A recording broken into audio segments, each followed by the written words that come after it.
Bonjour à tous, bulletin économique et politique numéro 6 aujourd'hui. Je suis Alexandre Louisil, je suis sénateur de l'Oise et je vais vous parler d'un sujet précis. Je vais vous parler du CETA.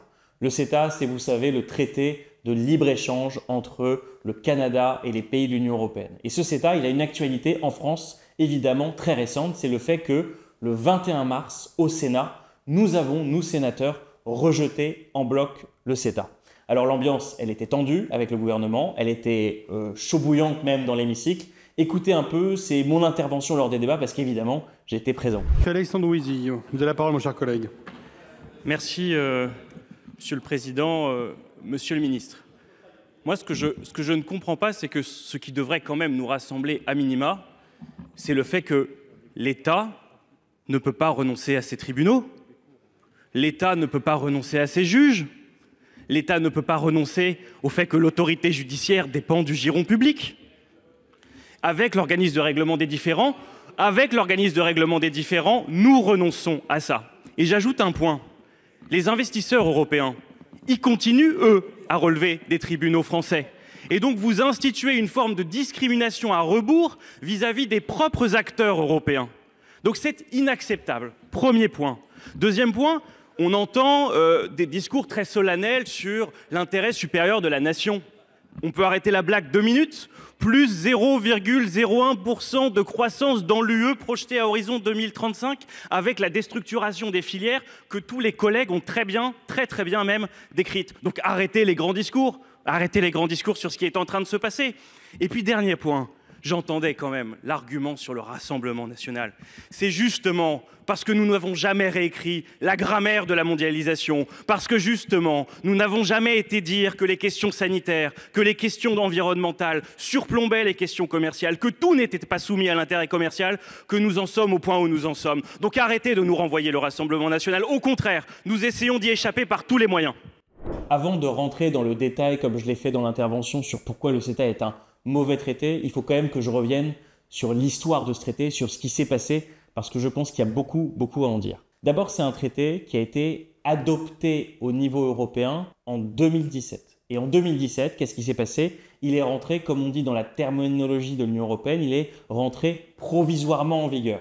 Pourquoi provisoirement? Parce que ce type de traité de commerce, ces traités qui sont très spécifiques, qu'on appelle des traités de nouvelle génération, mais je vais y revenir, ils doivent être à la fois votés au niveau européen par l'exécutif européen et par le Parlement et le législatif au niveau européen, mais ils doivent aussi être votés dans les parlements nationaux. Et aujourd'hui, quelle est la situation? On parle d'un traité qui a été validé au niveau européen en 2017. Aujourd'hui, la situation, c'est que dans 10 États membres de l'Union européenne, dont la France, le traité n'a toujours pas été soumis complètement à la ratification des parlements nationaux. Et donc, on est dans cette situation où un traité s'applique depuis 2017, provisoirement, alors même que pour s'appliquer définitivement, il a besoin d'être validé par tous. Et le gouvernement, qu'est-ce qu'il a fait depuis des années? Il a traîné. Il a traîné. En 2019, il a soumis une première fois le CETA à l'Assemblée nationale. Il a eu une courte majorité et le ministre Riester s'était engagé, on est en 2021, il s'était engagé à ce que le texte soit soumis très rapidement au Sénat pour qu'il puisse se prononcer. Sauf qu'en fait, ce texte, ils ne l'ont jamais soumis au Sénat. Pourquoi? Parce qu'ils savaient qu'ils n'avaient pas de majorité. Et donc, il a fallu attendre quoi? Il a fallu attendre que le groupe communiste du Sénat, et je salue les collègues et les camarades communistes qui ont réussi à faire ça, inscrivent dans sa niche parlementaire, dans son propre temps parlementaire, le traité de ratification. Et c'est comme ça qu'on a pu débattre du CETA. Et pour tout vous dire, pour aller jusqu'au bout de cette histoire démocratique, parce que ce n'est pas une petite histoire, pendant les débats, le gouvernement, le groupe centriste, le groupe macroniste ont tout fait pour que nous n'allions pas au bout de la délibération. Ils ont tout fait pour que nous ne puissions pas voter à la fin sur le texte. Et il a fallu utiliser des articles très spécifiques du règlement pour qu'on puisse avoir le débat jusqu'au bout. Et le ministre, en sortant du Sénat, était furieux. Furieux de quoi? Que la démocratie parlementaire se soit tout simplement exprimée au Sénat. Ce qui était pourtant la moindre des choses pour un traité qui traînait dans les cartons depuis 2017. Donc voilà un petit peu sur l'aspect démocratique. Il n'est pas, évidemment, on n'est pas dans des sujets économiques, mais vous voyez quand même l'enjeu énorme qu'il y a autour de ce traité. Maintenant, je vais vous parler du traité en lui-même. Je vous ai dit tout à l'heure, c'est ce qu'on appelle un traité de nouvelle génération. Pourquoi? Parce que dans un traité de commerce classique, de quoi on parle? On parle que de droits de douane. On parle de droits de douane, on parle de niveau des douanes, c'est-à-dire la taxe que l'on met sur un produit qui franchit la frontière.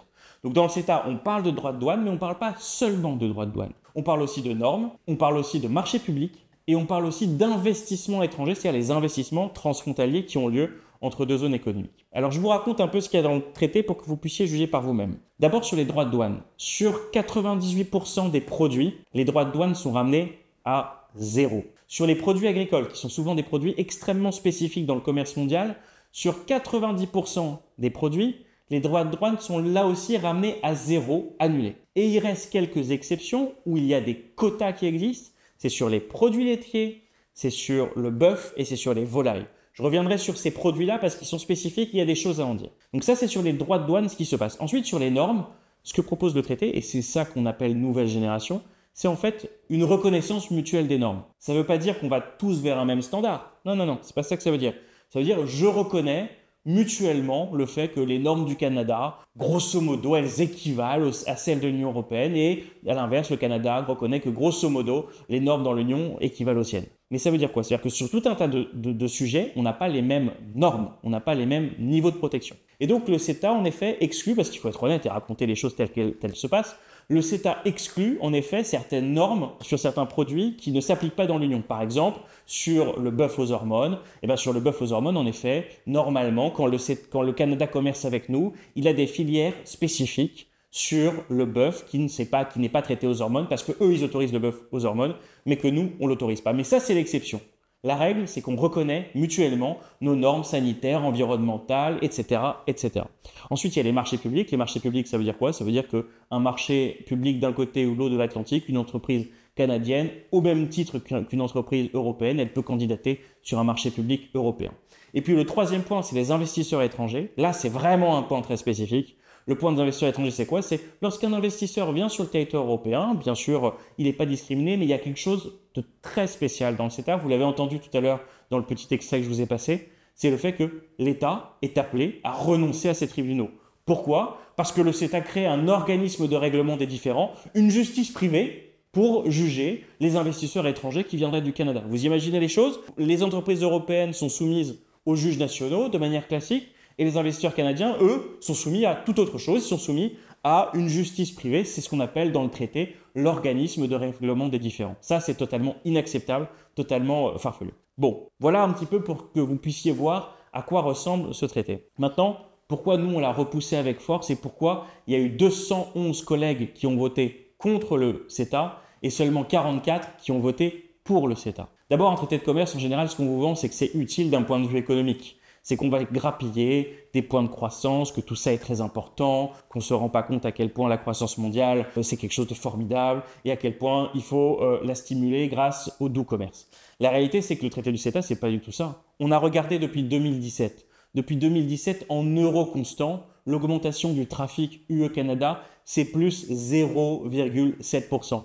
Et c'est plus 0,7%. Et le pire, c'est que c'est même pas une augmentation supérieure au commerce de la France avec le reste du monde, c'est exactement les mêmes proportions d'augmentation que la France avec le reste du monde. C'est-à-dire que s'il n'y avait pas eu de CETA, il y aurait quand même eu la même moyenne. Dans le reste du monde, on a la même moyenne d'augmentation du commerce mondial. Et puis, qu'est-ce que c'est le CETA en termes de perspective de croissance? Je vais expliquer quand même pourquoi ils se battent, parce qu'il faut quand même dire à quel point une logique peut aller jusqu'à l'absurdité d'elle-même, etc. Ils se battent pour plus 0,02% de croissance estimée supplémentaire en 2035. Donc ça, c'est l'hypothèse économique, l'hypothétique gain économique. Maintenant, je vais vous parler du passif, parce que le passif, eux, ils n'en parlent pas. Le passif, c'est la question agricole, le passif, c'est la question écologique, et le passif, c'est la question juridique que j'ai commencé à aborder. Sur la question agricole, les choses, elles sont en fait assez simples. Il n'y a pas de clause miroir dans ce traité. Donc en fait, vous mettez vos agriculteurs en concurrence avec des gens qui n'ont pas les mêmes normes. Et je prends l'exemple du bœuf. Certes, le bœuf aux hormones, il est exclu par le CETA, mais plusieurs choses. La Commission européenne elle-même, en 2022, nous dit quoi? Nous dit que les contrôles sur la filière non-hormones des bœufs canadiens sont inefficaces, sont pas satisfaisants, ne vont pas dans le bon sens. Ici en Europe, on a un peu une stratégie sur la viande pour éviter l'antibiorésistance. Ça veut dire quoi? Ça veut dire qu'on gaffe pas les bœufs d'antibiotiques. Il y a une stratégie nationale, il y a une stratégie européenne pour éviter que lorsqu'on mange de la viande, dans le même temps, on développe de l'antibiorésistance. Ça n'existe pas au Canada. Il n'y a pas de clause miroir du tout là-dessus. Et donc, on accepte d'importer le fait que des bœufs qui sont gavés d'antibiotiques parce que, en effet, quand vous avez des antibiotiques en permanence, qui existent au Canada, vous gagnez un peu de vitesse sur la croissance du bœuf. Nous, en France, on s'interdit ce genre de pratique, mais là-bas, c'est autorisé et pourtant, il n'y a pas de clause miroir et donc, ils peuvent y participer. Et donc, sur l'agriculture, vous avez un problème majeur. Et puis, vous savez, tous nos AOC, nos appellations d'origine contrôlées qui garantissent la gastronomie européenne, qui garantissent le terroir, dans l'accord CETA, ils n'en reconnaissent qu'un quart. Ça veut dire quoi? Ça veut dire que des produits dits du terroir, ils vont être fabriqués au Canada, mais il n'y aura pas d'appellation d'origine contrôlée, et donc les Canadiens pourront se revendiquer d'un certain nom, d'une certaine appellation. Ça, c'est pas normal, ça, c'est pas possible, et donc ça, c'est contenu dans le traité. Deuxième point, la question écologique, elle est majeure. Le traité, on va chercher plus 0,02% de croissance en augmentant de 20% le trafic transatlantique. C'est quoi l'intérêt environnemental d'avoir un traité qui ne permet pas de se mettre en conformité avec l'accord de Paris? En plus, sur les matières qui sont échangées, le CETA a permis d'augmenter dans son application provisoire de 40% les exportations et importations d'hydrocarbures. Alors que l'accord de Paris prévoit qu'il y a de moins en moins d'importations d'hydrocarbures. Donc on est dans un traité qui est en contradiction manifeste avec l'accord de Paris. Et puis troisième point, cette histoire d'organisme de règlement des différends, cette histoire de justice privée devant laquelle on peut traîner l'État si on n'est pas content de sa réglementation sociale et environnementale. Il y a des précédents qui font froid dans le dos, vraiment froid dans le dos. En 2004, au Mexique, une réglementation contre l'obésité qui visait à interdire ou en tout cas à réglementer très fortement la question des sodas. L'entreprise Cargill attaque l'État mexicain parce qu'il a cette réglementation environnementale devant l'organisme de règlement des différends. 90 millions d'euros qui doivent être versés à l'entreprise pour, mettons, l'indemniser du préjudice causé par cette réglementation sanitaire. Donc vous voyez la folie, l'inversion totale des valeurs, c'est-à-dire que c'est les entreprises qui vont mettre en justice les États du fait de leur réglementation sociale, environnementale, sanitaire, etc. Donc ça, c'est évidemment totalement impossible, totalement impensable d'accepter ce genre de choses.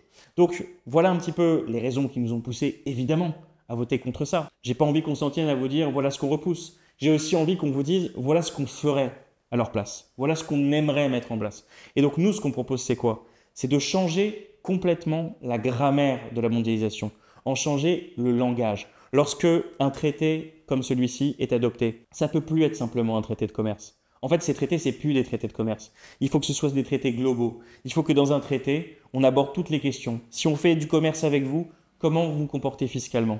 Comment vous vous comportez sanitairement? Comment vous vous comportez environnementalement? Comment vous vous comportez socialement? Toutes ces questions, elles sont mises sous le tapis avec des traités comme ça. Et donc nous, on propose de changer la phase de la mondialisation. On dit une chose simple, on dit il n'y a pas de libre-échange en échange de rien. Et donc s'il n'y a pas de libre-échange en échange de rien, ça veut dire quoi? Ça veut dire que vous ne faites du libre-échange qu'avec des pays qui respectent l'accord de Paris, qu'avec des pays qui respectent les conventions internationales de l'Organisation internationale du travail sur le respect d'un certain nombre de normes sociales. Ça veut dire qu'en fait, vous injectez dans la mondialisation des valeurs environnementales, des valeurs sociales, et non pas seulement le laisser-faire et le laisser-passer des marchandises. Voilà ce qu'on va essayer de faire. Voilà pourquoi on a repoussé le CETA. Et voilà pourquoi je vous invite, vous aussi, à vous mobiliser, parce que la suite, elle n'est pas écrite. La suite, elle n'est pas écrite. Les communistes, ils ont dit qu'ils allaient essayer de refaire voter à l'Assemblée. Si c'est voté dans les mêmes termes dans les deux chambres, alors là, normalement, le gouvernement est obligé de notifier à la Commission européenne. Mais pour l'instant, le gouvernement, il est très secret, il est très silencieux. Il ne nous dit pas ce qu'il fera si c'est voté dans les mêmes termes dans les deux chambres. En revanche, ce qu'il nous a déjà dit, c'est qu'il refusait de soumettre à l'Assemblée nationale maintenant la ratification du CETA. Il préfère attendre les européennes. Donc vous voyez, là, il y a vraiment de quoi se mobiliser. Il y a vraiment un combat pour une autre mondialisation, une autre manière de commercer, une autre manière de voir la vie des sociétés entre elles qui se joue au niveau du CETA. C'est plus qu'un simple accord entre l'UE et le Canada. C'est une partie de l'avenir de notre vision du monde, du commerce mondial qui se dessine là.